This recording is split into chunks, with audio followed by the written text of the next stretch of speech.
नमस्कार दोस्तों, आज हम पढ़ेंगे कोण किसे कहते हैं तथा कोण कितने प्रकार के होते हैं और उनकी माप किस प्रकार की होती है। तो देखेंगे दोस्तों, देखेंगे दोस्तों, कोण जिसे क्या कहते हैं अंग्रेजी में एंगल कहते हैं। जब दो किरणें एक ही अंत बिंदु से प्रारंभ होती हैं तब शीर्ष पर कोण बनता है। अर्थात देखेंगे जैसे ये दो किरण हैं OA और OB, तो इन दोनों के बीच बनी आकृति कहलाएगी x क्या कहलाएगी, कोण कहलाएगी। ठीक है ना। कोण कितने प्रकार के होते हैं वो देखेंगे। पहला न्यून कोण, न्यून कोण अंग्रेजी में कहते हैं एक्यूट एंगल, है ना। एक्यूट एंगल का मान कितना होता है, न्यून कोण का मान कितना होता है, 0 डिग्री से बड़ा होता है तथा 90 डिग्री से छोटा होता है। ठीक है ना। फिर इसके बाद पढ़ेंगे समकोण। समकोण को अंग्रेजी में क्या कहते हैं, राइट एंगल।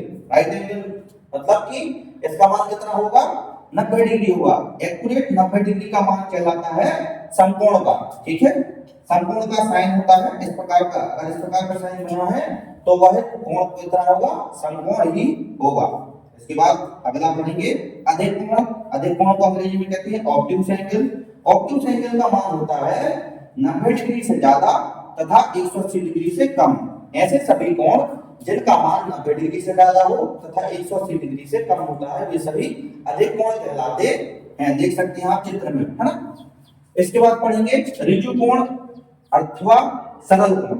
इसको अपन क्या कहते हैं, रेखीय कोण भी कहते हैं, क्योंकि यह एक सरल रेखा पर बनता है। इसको अंग्रेजी में कहते हैं अपन स्ट्रेट एंगल। स्ट्रेट एंगल मतलब कि सरल कोण या ऋजु कोण, है ना। इसका मान कितना होता है, इसका मान एक्यूरेट 180 डिग्री के बराबर होता है। देखेंगे आप चित्र में, एक सरल रेखा पर बनने वाला कोण क्या कहलाता है, सरल कोण कहलाता है। इसके बाद पढ़ेंगे प्रतिवर्ती कोण। प्रतिवर्ती कोण या अंग्रेजी में बोलते हैं इसको रिफ्लेक्स एंगल। रिफ्लेक्स एंगल, है ना।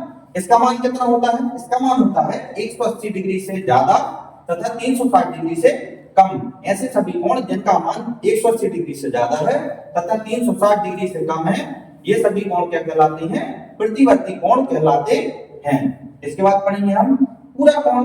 पूरा कोण क्या कहलाते हैं, पूरा कोण को अंग्रेजी में कहते हैं कॉम्प्लीमेंट्री एंगल्स। कॉम्प्लीमेंट्री एंगल्स अर्थात पूरा कोण। जब दो कोणों का योग 90 डिग्री अर्थात समकोण के बराबर होता है तो उसे पूरा कोण कहते हैं। वे दोनों कोण जिन दो कोणों को जोड़ने पर हमें 90 डिग्री का मान प्राप्त होता है, वे दोनों कोण पूरा कोण कहलाते हैं। जैसे कोण x धन कोण y बराबर 90 डिग्री। देखेंगे आप, ये 90 डिग्री का एंगल बना हुआ है, इसके बीच में दो कोण हैं, तो इन दोनों कोणों को क्या कहेंगे, आपस में पूरा कोण कहते हैं। कोण x तथा y को आसन्न कोण भी कहते हैं। आसन्न कोण क्यों कहेंगे, क्योंकि इन दोनों कोणों को बनाने वाली एक भुजा उभयनिष्ठ है, अर्थात ये दोनों कोण क्या कहलाएंगे, आसन्न कोण भी कहलाएंगे। इसके बाद पढ़ेंगे संपूरक कोण। संपूरक कोण अर्थात सप्लीमेंट्री एंगल। संपूरक कोण अर्थात सप्लीमेंट्री एंगल। जिन दो कोणों का योग 180 डिग्री होता है संपूरक कोण कहलाते हैं। देखेंगे कोण x धन कोण y बराबर 180 डिग्री। देखेंगे आप, एक सरल रेखा पर 180 डिग्री का कोण बनता है, इसको दो भागों में विभाजित कर दिया तो ये x और y में विभाजित हो गया, तो ये दोनों x और y क्या कहलाएंगे, आपस में संपूरक कोण कहलाते हैं।